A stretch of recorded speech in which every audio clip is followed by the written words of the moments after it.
Vere tu es Rex absconditus, Deus Israel salvator. Verdaderamente tú eres un rey, pero un rey escondido, siendo así que eres el Salvador de Israel. Esta palabra del profeta Isaías, que aderezaba hoy el aleluya de la misa, hay que ponerla en relación con esa otra que nos ha transmitido San Lucas del pequeño Jesús, preadolescente diríamos hoy, de 12 años, que baja de Jerusalén a Nazaret con sus padres. Baja en todo sentido, geográfico, orográfico y psicológico y social y espiritual y moral. Jesús se humilla, se abaja, se anonada. Y entonces, para compendiar todo eso en una pincelada tan gruesa como expresiva, dice el evangelista de la Virgen, el escribiente de la mansedumbre de Jesús, el médico Lucas, dice: et erat subditus illis, y estaba él sujeto a ellos, les obedecía, se les sometía, el Criador a dos criaturas, santísimas, excelsas, pero criaturas humanas. Y él, Dios, se hace un rey escondido, porque abandona, si pudiéramos hablar así, porque no la abandona nunca, su familia divina trinitaria, celestial, absolutamente bienaventurada, para introducirse en una familia humana, pobrecita, de poca o ninguna relevancia social, perseguida. Desde entonces la Iglesia es la Iglesia de los migrantes y de los emigrantes y de los pobres y de las periferias. Todo eso lo empezó Jesús teniendo que huir a Egipto, perseguido por uno de tantos poderosos de este mundo, a los que desde entonces hasta hoy les estorba el divino Maestro que habla de paz, de perdón, de misericordia y de justicia y de pecado y de infierno y de cielo. La Sagrada Familia es una fiesta absolutamente entrañable, una fiesta moderna. No fue sino Benedicto XV, a comienzos del siglo XX, el que la extendió, y el oficio y la misa se compusieron recientemente, hablamos de un siglo, y es un oficio con unos himnos espléndidos y una misa, como estamos viendo, muy cuidada. Es imposible, y creo que lo será siempre, olvidarse de Benedicto XVI. Nada hay tan ruin, tan mezquino, y que manifieste tanto la vileza de un corazón humano como la ingratitud. Nosotros no queremos caer en ella. Y si pretendiésemos hacerlo empequeñeciendo o cancelando la figura de ese gran Papa, doctor de la Iglesia, esa misma figura nos aplastaría, porque ella se impone por sí misma y se agrandará cada día más, en tanto que otras se irán empequeñeciendo sin necesidad de que nadie trate de hacerlo. Pues bien, Benedicto XVI, ese, podríamos decir, actual padre de la Iglesia, nos ha dejado enseñanzas como solo pueden ofrecerla los sabios, muy profundas y al mismo tiempo muy inteligibles, muy sobre temas difíciles, y al mismo tiempo él nos las hacía muy fáciles. En el año 2011 La fiesta de la Sagrada Familia le sirvió a él para hacer una catequesis larga en la audiencia del miércoles, el día 28 de diciembre. Y entonces el Papa alemán se sirvió de esta estampa fascinadora, la del humilde carpintero de Nazaret, la virgencita quinceañera y el niño recién nacido, para hablar de la oración. Y es que él venía desarrollando, el Papa, ese tema de la oración en las catequesis de aquellos meses. Y entonces invitó a reflexionar sobre algo que parece muy elemental, pero a lo cual quizás debamos volver con más frecuencia. Nosotros hoy, tan alterados y tan crispados y tan poco interiores y silenciosos y tan poco orantes. Y él nos invitó a reflexionar sobre cómo la oración forma parte de la vida de la Sagrada Familia de Nazaret. La casa de Nazaret es una escuela de oración. ¿Por qué? Porque en ella se aprende a escuchar, a meditar y a penetrar en el misterio de Jesús. Y entonces aludía Benedicto XVI a una homilía preciosa de Pablo VI durante su visita a Nazaret. Y en aquella homilía, en los años últimos 60, decía el Papa que aquel lugar, Nazaret, nos enseña el silencio. Y Montini, que como tenía la escuela de Pacelli, o sea, Pablo VI había sido subsecretario de Estado de Pío XII, y había heredado también ese italiano áulico, bellísimo, elegante, que usaba Pío XII. Pero quizá Pablo VI lo mejoró y ha sido acaso uno de los mejores oradores entre los papas de los últimos tiempos. Y decía: oh, si renaciese en nosotros la valorización del silencio, de esta estupenda e indispensable condición del espíritu, en nosotros aturdidos por tantos ruidos, tantos estrépitos, tantas voces de nuestra ruidosa e hipersensibilizada vida moderna.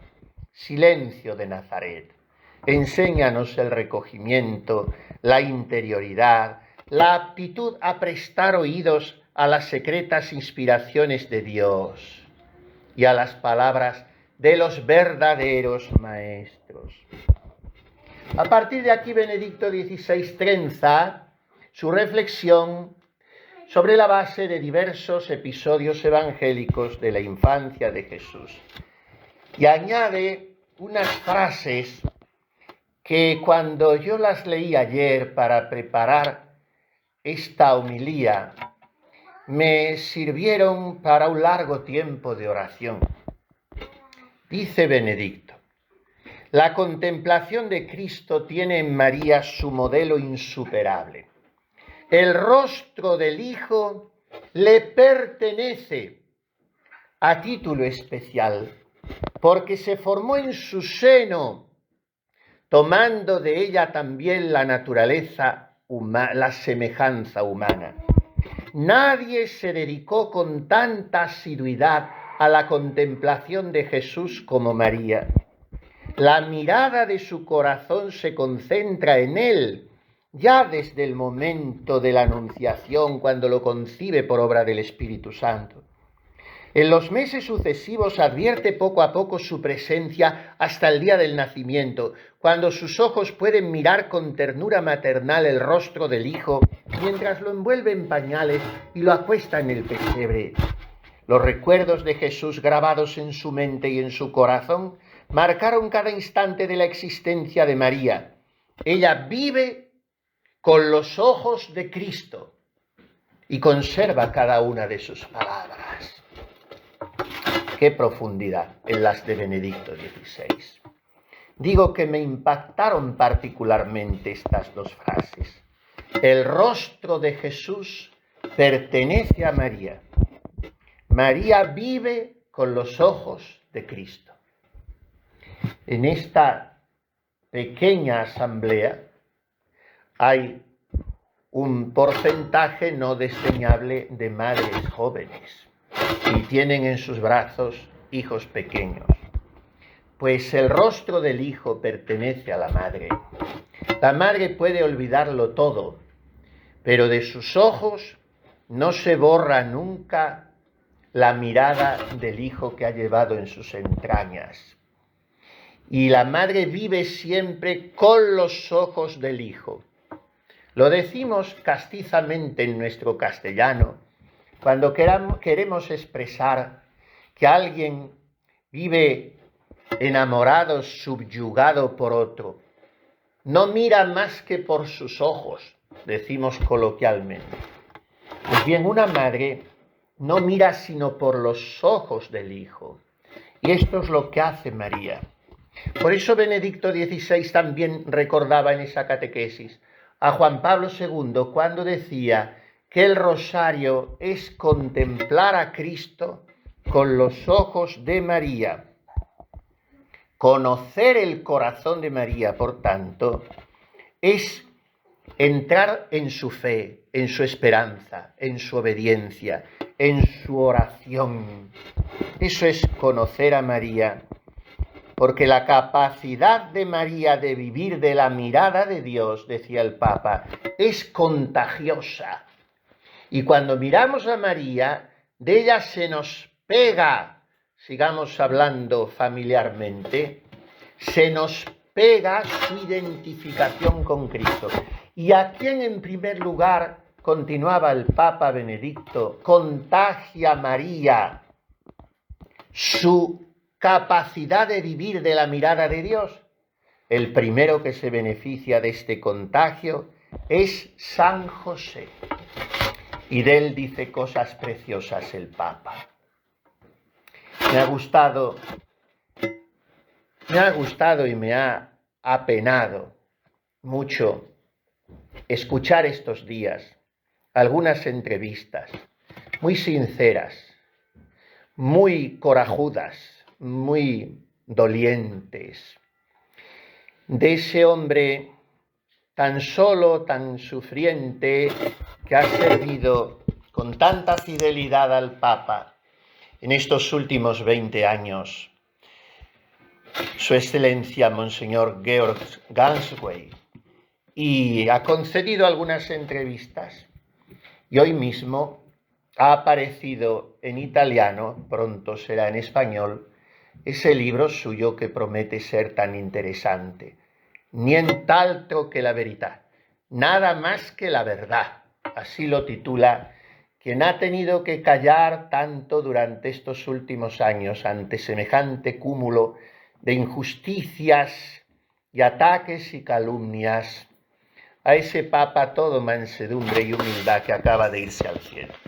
Pues bien, en una de esas entrevistas, Monseñor Ganswein dice, cuando se le pregunta por los santos preferidos del Papa Benedicto XVI, dice sonriendo y de manera inmediata, sin dudarlo un solo segundo, por supuesto, en primer lugar, San José. San José, no podía ser de otra manera. Es el santo más grande del cielo y además él llevaba su nombre, Joseph Aloysius, cosa que casi nadie sabe. El Papa se llamaba José Luis. Y por tanto, en primer lugar, San José. Después, los dos santos grandes padres de la Iglesia que más estudió, San Agustín y San Buenaventura. Y después añade algún otro santo y dice, y ahora vamos a las mujeres. Por supuesto, no hay que señalar que en primerísimo lugar la Santísima Virgen María. Pero después, la que el Papa más admiraba y con la que se identificaba era Santa Teresa de Jesús. Y a continuación, dice Monseñor Ganswein al entrevistador alemán, aunque a usted le extrañe, no sé por qué añade eso, a continuación a la que más quería era a Santa Teresita del Niño Jesús. De hecho, ha muerto pronunciando la misma jaculatoria que dijo Santa Teresita. Ella dijo: oh, le amo, Dios mío, os amo. Y el Papa, pudiendo ser escuchado solo por un religioso enfermero que estaba con él a las 3 de la mañana, después no habló más y murió a las 9:30, dijo: Señor, te amo. Ahí resumió toda su vida de estudio, de sufrimiento, de trabajo por la Iglesia, de apostolado. Pues bien, en esta catequesis dice: San José se entregó totalmente a María y a Jesús, y esto lo llevó hacia la perfección de la respuesta a su vocación. El Evangelio no conservó ninguna palabra de José. Su presencia es silenciosa, pero fiel, constante, activa. Podemos imaginar que también él, como su esposa y en íntima sintonía con ella, vivió los años de la infancia y de la adolescencia de Jesús, gustando, por decirlo así, su presencia en su familia. José cumplió plenamente su papel paterno en todo sentido. Seguramente educó a Jesús en la oración juntamente con María. Él, en particular, llevaría al niño a la sinagoga, a los ritos del sábado, como también a Jerusalén para las grandes fiestas de Israel. José, según la tradición judía, habrá dirigido la oración doméstica, tanto en la cotidianidad, por la mañana, por la tarde, en las comidas, como las principales celebraciones religiosas. Así, en el ritmo de las jornadas transcurridas en Nazaret, entre la casa sencilla y el taller de José, Jesús aprendió a alternar oración y trabajo y a ofrecer a Dios también la fatiga para ganar el pan necesario para la familia. Sigue hablando, como decimos, Benedicto de los episodios evangélicos en los que aparece la Sagrada Familia, y por fin termina con una alusión a la filiación de Jesús, Hijo del Padre Eterno, y aquí en la tierra aparentemente Hijo de José. Hay una resonancia, dice el Papa, en los corazones de María y de José cuando escuchan de labios de Jesús la palabra Padre.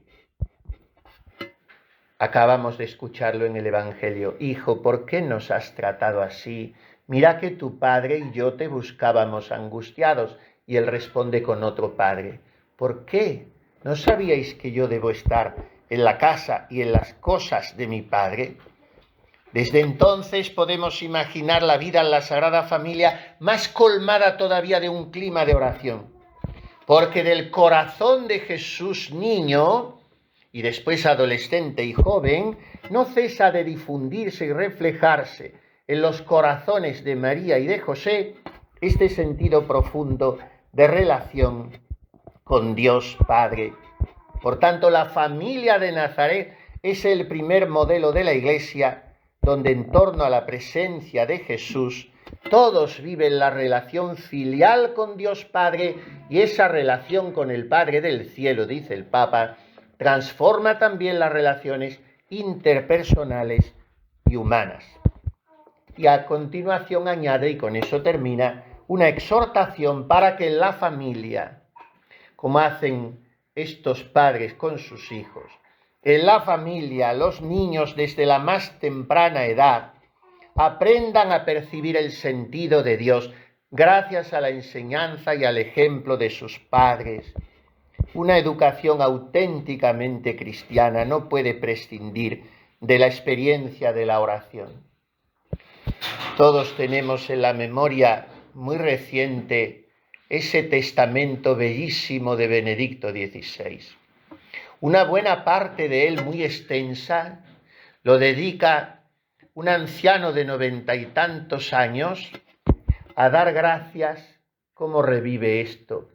Cuantos más años pasan en la vida, a dar gracias por sus padres, por su familia, por el ejemplo de fe tan vivo de su padre, por la abnegación y la humildad de su madre, por el modelo sacerdotal que tuvo en su hermano, por la entrega escondida de su hermana que renunció a todo para atenderles a ellos.